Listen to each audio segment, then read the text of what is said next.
Macklemore did a concert in Germany. Here's a tweet from the Cuds News Network. There will never be reparations for the atrocities of the Holocaust. The only way to atone for our past is to stand up today against apartheid, occupation, and genocide. Free Palestine. That is American rapper Macklemore at a concert in Mönchengladbach, Germany. How do you like that pronunciation there?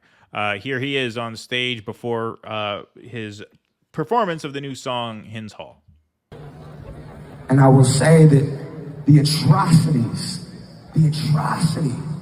that was the Holocaust, there will never be reparations for that. The only way that we can atone for our past is by today standing up against apartheid, against occupation, against genocide, for a free Palestine. That's the only way.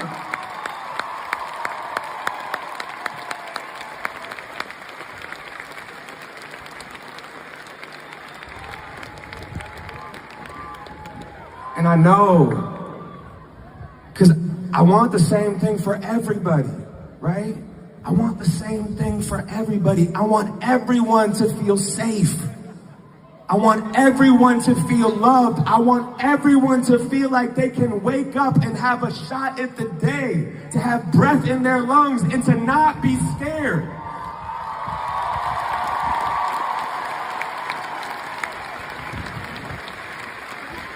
You know, I see someone with a sign that says, "Happy birthday, Sloan. May your wishes for ceasefire and peace come true." Yes.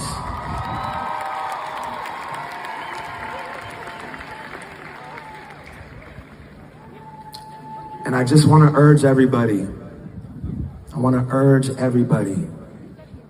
And I know the United States government is fucked up. And what Germany is doing right now is fucked up. But we are not represented by these governments. We are represented by the heart inside of our chest. Let that lead, not our officials. This compass that is right here inside of us, let that be the leader. This song is called Hins Hall. And then it launches into the song. So, copyrighted material? Yeah, I guess so. It cuts off right there anyway, because that was not a blue check to count. That was they ran up against a 2-minute and 20-second deadline there. Right. But yeah, great speech there. Great to bring that message to Germany of all places, and what a difference between an artist like that and a lot of artists. Russell posted a tweet to our main page lamenting the fact that all these artists friends or acquaintances or former colleagues, peers of yours, what have you, who have been mum on this issue because they're afraid it might cost them something to open their mouths about it, erupted in euphoria and celebration at Trump being found guilty for paying off a porn star and mismarking that in their campaign books. They have a lot to say about that, very little to say about this.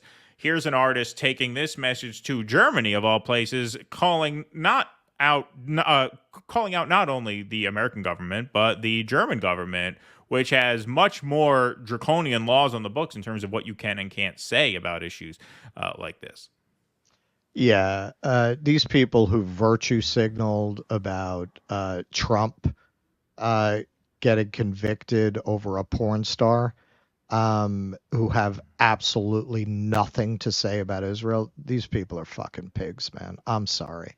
Especially you consider yourself an artist, and in a moment of horrific humanitarian crisis, in a moment of slaughter, in a moment of genocide, you won't speak up about this. And these are the same motherfuckers that couldn't tell you enough about how much they think toddlers should be at drag shows. They couldn't tell you enough about that. Or about how anti-racist they are. Now you have white people killing brown people. Oh, yeah. Oh, the anti-racism. Oh, my God. They couldn't. Oh, the Ketanji Brown Jackson, her trial, they were all over her Senate hearings and confirmation hearings. They can't tell you enough how anti-racist they are. Oh, and now it's Pride Month. I tweeted something about that too. I said, I said, nothing says pride like families being burned alive in their tents with U.S. weapons. Right. Hopefully that is not going to get in the way of the virtue signaling opportunity, because that would be the real tragedy here. And they're all there showing their, oh, I made a pride salad, my first pride salad. Like, what's the purpose of that other than to tell people you're connecting yourself to this thing that makes you sophisticated? If Right. you had politics, you would be saying something about the most important issues of your time. Right. My old partner, he's producing right now a Queerly festival. He's been doing it for a few years. I don't say there shouldn't be a festival like that, but if you are only doing festivals like that, and there's no Stop the War festival, there's no anti-poverty festival, then I'm sorry, you're a fucking clown. You're a fucking clown to be pretending that this represents your political convictions, like you Right. have some kind of political bravery, taking what is a very popular stand within the milieu that you function within. It's not like you're within the milieu of the country now. Like, it's not even like a niche issue that's embraced by artists. Like, yeah, I mean, most people are on board with generally the aims of pride. Most people are for gay marriage now, right? Sure. Yeah. Sure. Oh yeah, no, you're really challenging authority, man. You're really challenging the system. They have to go through the motions of this, and this is what we were talking about before offline.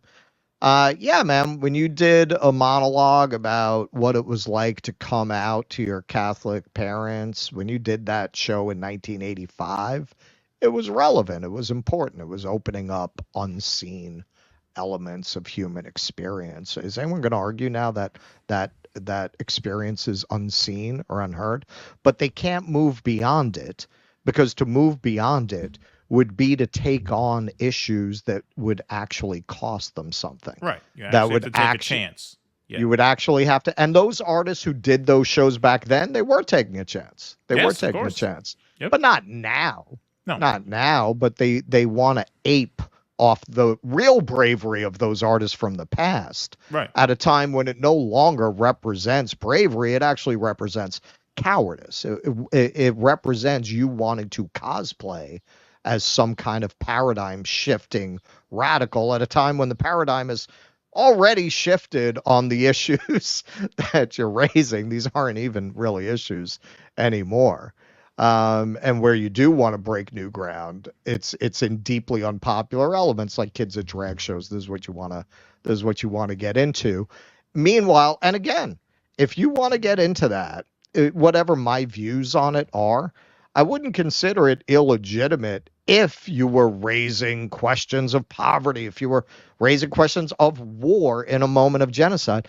They won't touch it. They won't say a fucking word, which at that point, shut the fuck up about politics. You do not have politics. Shut the fuck up. Just don't talk about it. That I could accept. Okay? I mean, yeah, you should be saying something, but shut the fuck up. But especially if you want to be the kind of artist who, like, all you want to do is like work on The Little Mermaid on Broadway, that's a type. Right, you're a showman or you're a You're a showman. You want to do the Music Man. You've always wanted to be the lead in the Music Man. Okay, fine. But if you're gonna run around talking about, oh, I made my Pride Month salad, shut the fuck up. Right. Shut the fuck up. You're a fucking disgrace to the artists that came before you. It is a disgrace to be an artist with nothing to say about the most important issues of your historical moment. Now, on the bright side, it's generational. It is generational. Yeah, you got this. Yeah. Yeah. When you look at some of these younger artists, like our show, that's why it was important to me to open with a musician. Because there are people out there, and I have to thank our audience because they really helped to. That's how I found Jesse Jet, because people sent in when I would talk about things like this. No, there are artists out there who are doing this. Check out this person, check out that person, and that was one of the people that was recommended. They're out there. It's generational. The way I would frame it, these people like Macklemore, they're the beatniks. They're the Right, beatniks. right. This is the proto political movement that I do believe is going to develop into a much bigger counterculture. But when you look at the older generation artists, and man, I guess it was the same in the beatnik era. They probably had a lot of contempt for the jazz age artists and vice versa. They probably were very God and guns and patriotism, and they probably had a lot of disdain for each other. I guess that's what's happening now. There's just this enormous generational split. But you say to these younger artists, Joe Biden's a fascist. I mean, it's not even a thing. Of course he is. You say that to these fucking Xer and Boomer fucking artists. It's like you said that to Joy Reid. Right. Exactly like you said it to Joy Reid. Their politics are completely inflected by MSNBC, which again, you're a fucking artist. How can you be that facile? How can you be that shallow? It's just it's sad, and not all of them untalented. That's the part I really can't wrap my head around. Yeah. Yeah. Well, this is going to be one of the things that we talk about at one of the live shows. I think one of our panels is going to be talking about that, digging into that a bit more. I've mentioned I'm Facebook friends with a very famous playwright, and he was all over that Trump verdict. Mm-hmm. Yeah. Yeah, exactly. Sad. Yeah. No, it's just as pathetic. Absolutely pathetic. Please clap.